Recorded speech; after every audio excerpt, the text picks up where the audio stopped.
Hello mga kagala, ito nga pala ang Las Casas de Agusar na matatagpuan lamang natin dito sa Bagac, Bataan.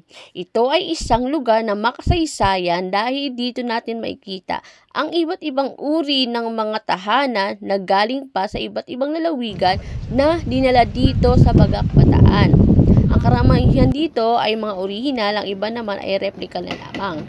Sa lugar na ito ay bukod sa napakaganda, marami ka pang matutunan dahil may mga ilang activity kang gagawin dito, hindi lamang sa paglibot.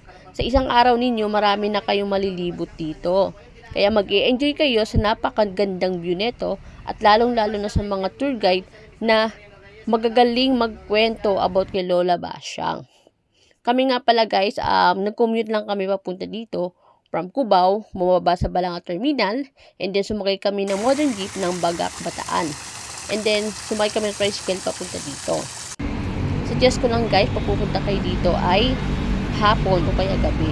Dahil mas maganda sa hapon, bukod sa makakaiwas sa init, makikita ninyo dito ang napakagandang ilaw.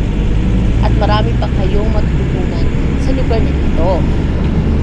At parang kailan lang guys, tinitignan ko lang sa Facebook, pinapanood ko lang. At ngayon ay masaya ako dahil napuntahan ko na ang lugar na ito na matagal ko nang gustong puntahan.